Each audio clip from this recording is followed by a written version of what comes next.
Hello and welcome back to Crit and Crit. I'm Sint, I'm Axion.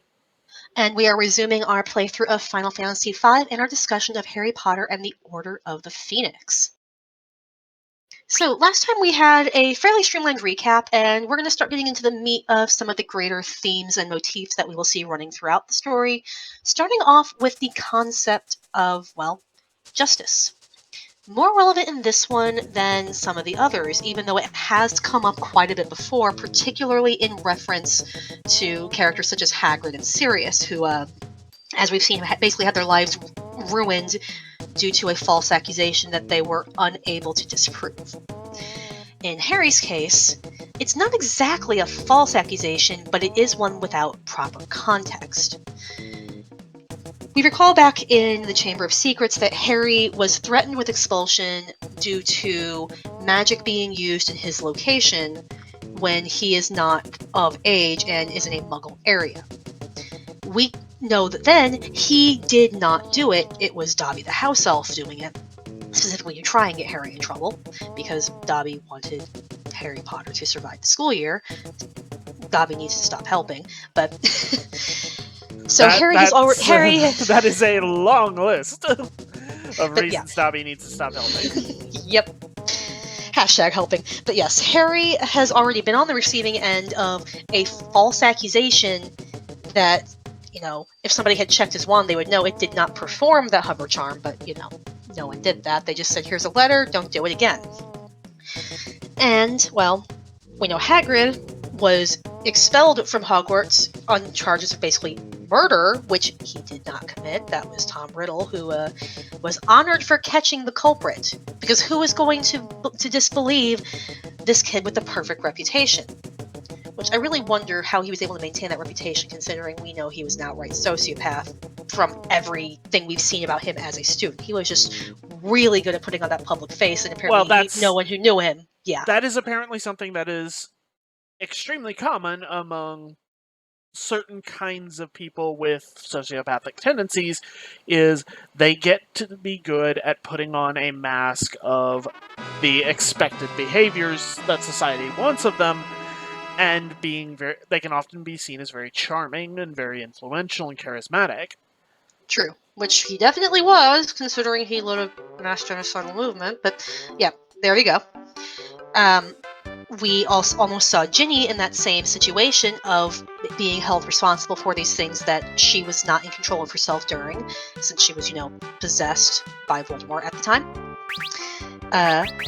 Sirius, falsely accused of murder, and the culprit faked his own death so that he could not disprove it, and is still having to deal with that, since he's escaped from a wizard jail.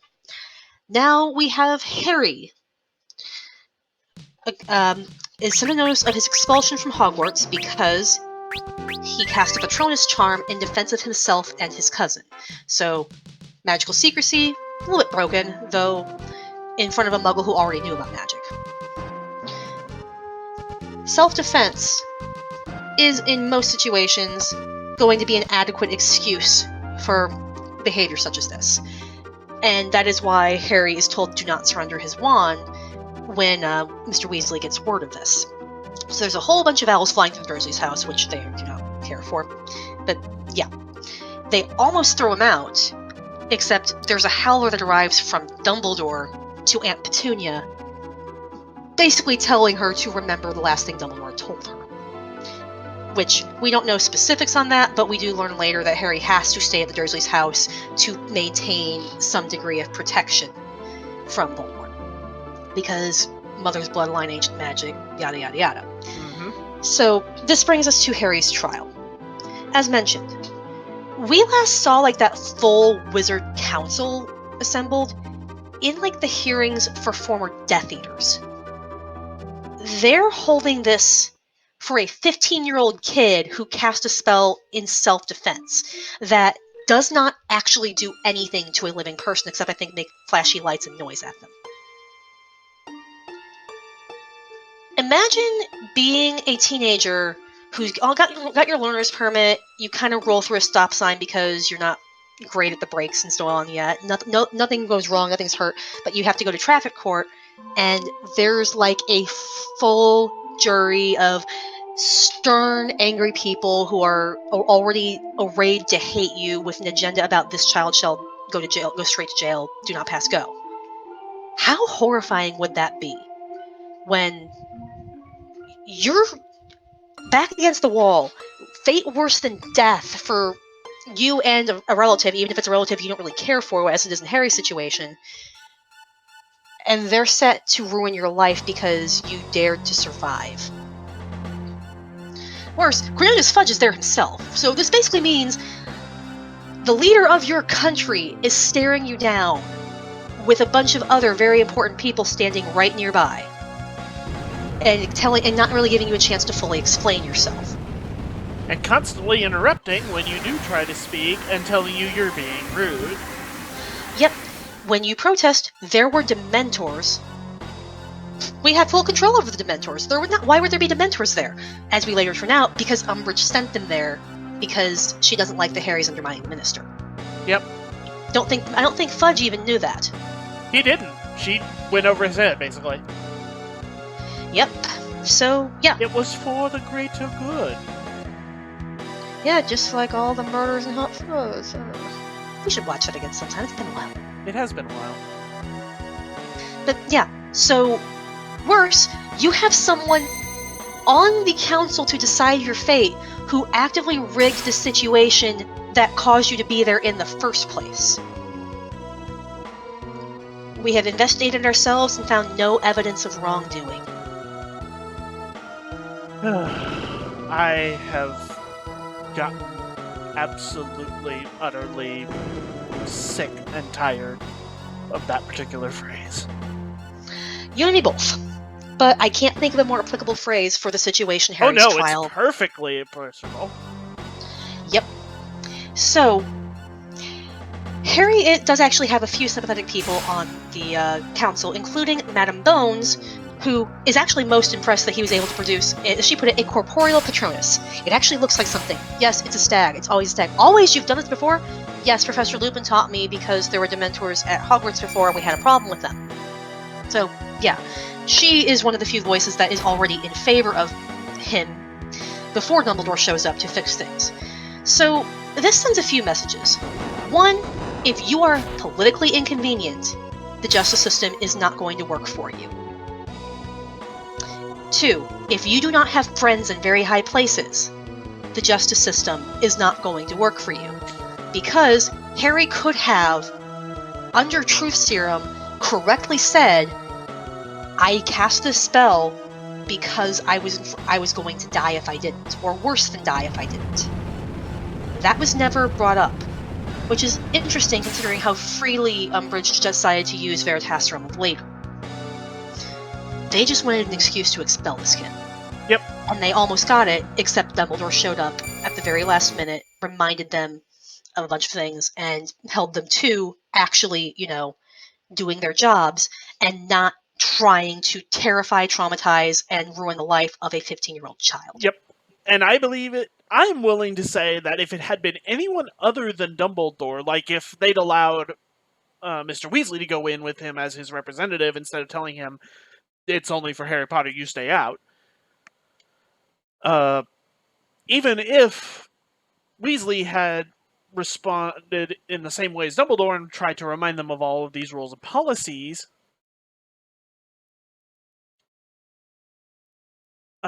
they would have just ignored him as freely as they were ignoring Harry.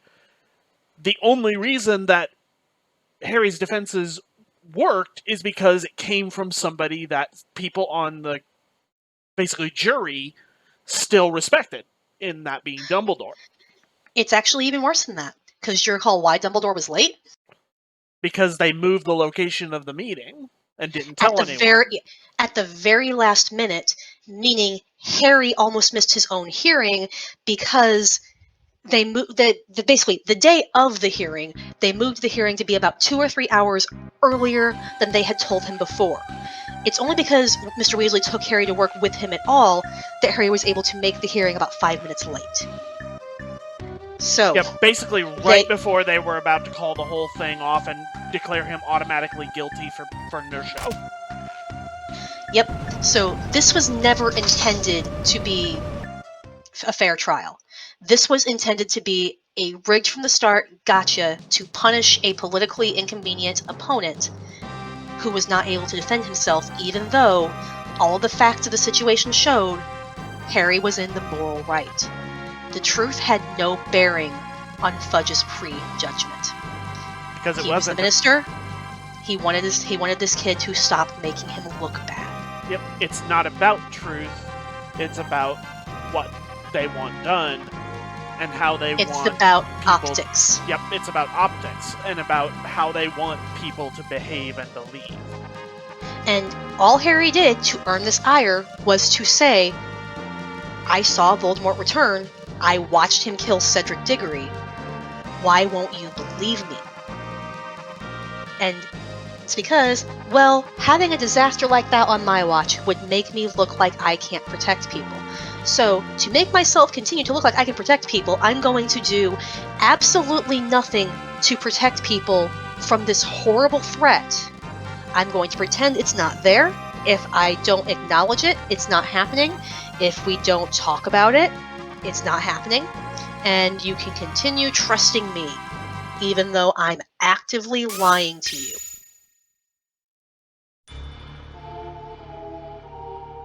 And since we only have one newspaper in the Wizarding world, I can control that.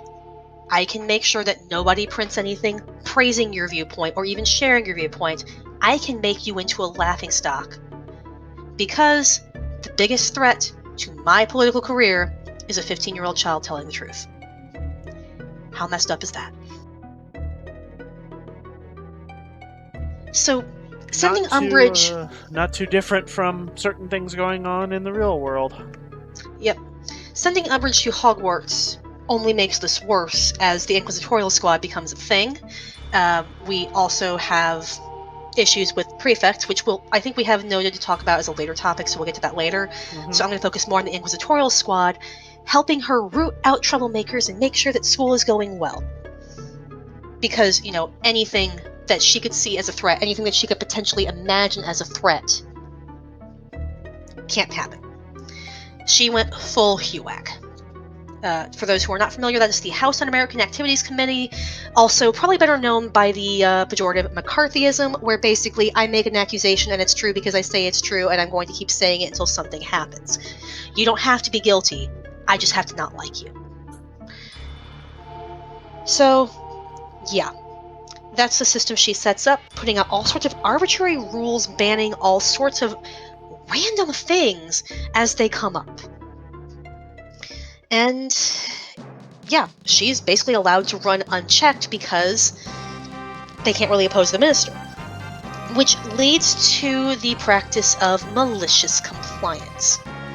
When Dumbledore's gone, no one lifts a finger to help her because, well, we don't have the authority to, I'm afraid. We're just doing what you told us, Dolores. I wouldn't want to get on your bad side. I wouldn't want to overstep your authority. So, yeah. I think we kind of talked in circles on this, but yeah, the Harry Potter series as a whole is very big on themes of justice falling short when you rely on the system, because the system is very clearly in support of a very specific status quo, and there's not adequate means to get to the truth in all situations, or there's not adequate motivation to get to the truth in all situations, and sometimes those coincide with disastrous results for everyone. And it's kind of it's a thing that some people have noticed with this series, that it plays so much on these themes of the system not being a good way to serve justice. And yet, what we see when the system is eventually challenged and Harry and his friends and their allies start working to try and basically stop people who want to use the system for evil or unkind or cruel means, is that the system is very flawed, but other than the stuff that affects them personally dealing with Voldemort, they don't seem to have a whole lot of interest in fixing the rest of the system. Which actually reminded me of something. What they want is to restore the status quo. Yeah, I'd kind of forgotten. With their owl exam interviews, Harry mentions that he might like to be an Auror. Basically, you know, the magic cops. Umbridge outright says Harry Potter will never be an Auror while Fudge is Minister of Magic. McGonagall just looks at her and says he might not be Minister when Harry is old enough to become an Auror. Meaning, you know, politics happen, and sometimes, you know, you can't count on being in a position for life, which is a reasonable thing to say. Umbridge goes ballistic, taking that as an admission that McGonagall is plotting against Cornelius Fudge.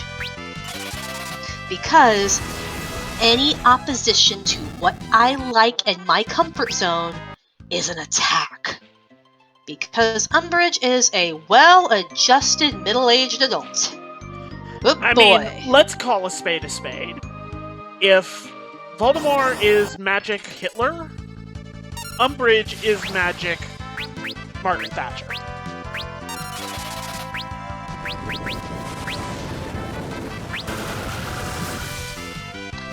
I don't know enough about UK politics to really weigh in on that. I know that that is not a compliment, and I know a lot. I know a fair bit, but I lack the context to know if 100% that's what Rowling intended. I don't know if it's what she intended, but it is very much the impression that I get, and it is very much in line with how she tends to portray her villains.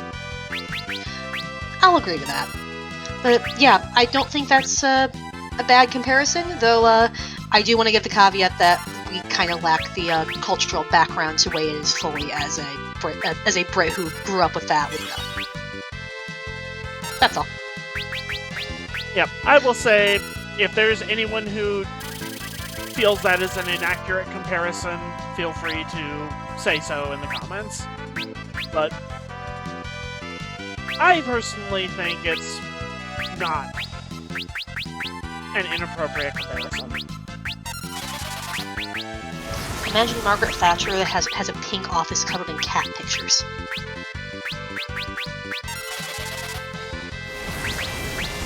Umbridge is what happens if you take away what little soul Hello Kitty has. Oh.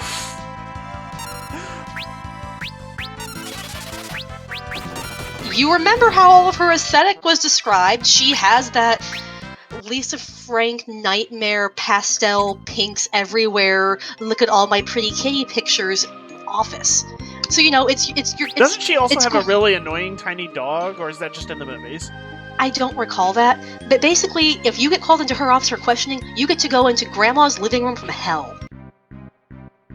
And I will leave you on that lovely mental image. Bye! Yep, that's a good place to stop. See ya.